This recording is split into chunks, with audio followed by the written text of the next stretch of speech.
Alright guys, I wanted to have a quick little look at my Takara Tomy Arts Star Fox 64 3D little models.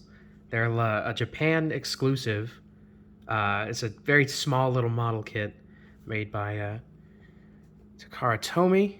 You can see on there, it's all in Japanese. These are the microscopic directions that they give you for these. You can see they come in about 1,000,000 pieces. And then you use your giant bulbous fingers to struggle putting these together. It's not that bad. I had a good time with it. There's just certain aspects about the models that can prove to be a little difficult. I guess we'll look at the blue marine first. I didn't paint these up or anything, I just put them together. I didn't want to fancy them up too much. But here's the blue marine. These are all from Star Fox 64 3D. You can see I didn't glue them together, so they're not completely together in some areas. I didn't want to finalize everything yet. There's your propeller. It's a cute little model. They're just cute little models that you're meant to just put together and display and have fun with. I think they serve their purpose well. The only thing is, this friggin' model kit is so rare, you're gonna pay way too much for it.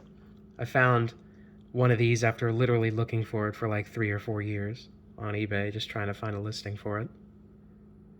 You can see the this part is casted in blue to sort of give it that proper look. We can compare it to the art there. You give it a wash, a couple touch-ups, it would look pretty good. But there's the art that they provide. There's not really much else to go over. This propeller bit is a separate piece that can spin. If I had a toothpick, I could spin it, but I don't. You can see your little Star Fox logo up there. And it comes with this little stand. You just set it on like that, and it sits pretty well. A little loose, but I'm glad to have a stand. Go over the Landmaster next. Definitely more to do with this one. I also have not glued this one together. So there's some of these parts just don't fit together very well, like the treads. They just kind of sit a little wonky. If you look at it from some angles like that. Wasn't really much I could do about that without, involving a lot of glue and permanent part damage with like an X-Acto trying to get them to fit together. This one I think comes in the most pieces of any of the other ones.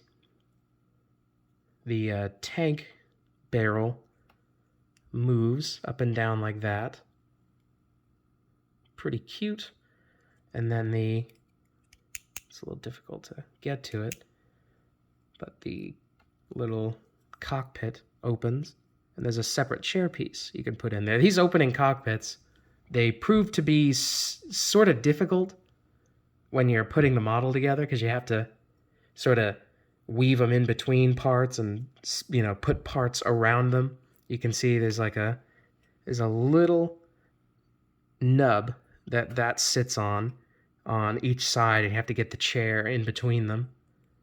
But I'd rather have the feature and have it be really difficult to, put together than not have it at all. But there is your Landmaster. Doesn't roll. I think that may have been too much to ask.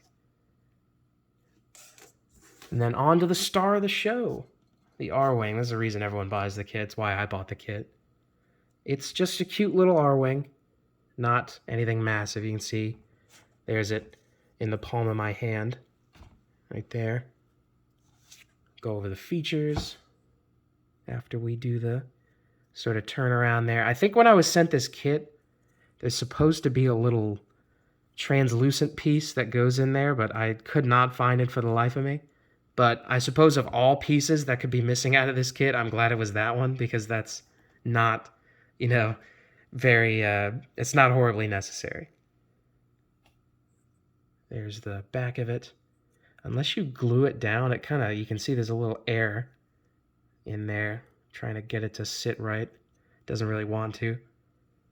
There's a surprising amount of articulation and features on the Arwing. First, there's the cockpit, another difficult one to get to sit in there, right? You just hook your, if I can do it here. Oh, there we go. And that just curves up like that. Nice hinge, not obtrusive in any way. There's your little chair. There's, I think, some suggestion of a console in there, which is pretty cool. No Fox or any of the pilots, unfortunately, but they'd be, you know, palling around with the water bears at this scale, so I can forgive them for not doing that. We'll close that up. The wings, really awesome feature. They if you set them in there the right way, you can see the joint. Actually, let me take this off. Oh, the other one came off too. Put that back on real quick if I can. It's easy to mix these up. There. The wing just sits on that little peg there and shifts like this. So you can take it from corridor mode to all range mode, which is super awesome. I have not glued these on because, I'm not sure if I want to paint this up yet or not. So I don't want to make the final decision. But yeah, you just take the wings, move them back. And that's how it goes. Now, I can't remember, I'm sorry, I can't remember which is all range mode and which is corridor mode. I think this is corridor mode and I think this is all range mode. But correct me if I'm wrong. I'm just glad it can do both. I think that's freaking awesome. They could just as easily have had no articulation, and it would have been a perfectly fine model. Definitely rocks that that's a feature. And then the last one, I have not glued these down yet either. You can see there's your little cannons that are usually deployed in the game. But if you like, you can take... It fell off again. You can take...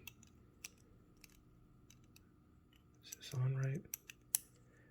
There we go. You can take the little cannon pieces off, like that. You just sort of work them out. Do it for you real quick on camera. And then you take your wing piece there and just put it on. And then it's like your weapons aren't deployed. Gives it a smoother... Of course, you're meant to glue these in place. That's why they keep falling off, but you have a much cleaner look for your Arwing if you prefer that.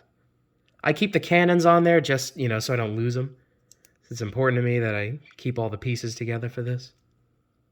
But that is your closed up, in-flight Arwing. I definitely love these little models. I think they're awesome. The amount of little features they crammed into these is just really charming and cool.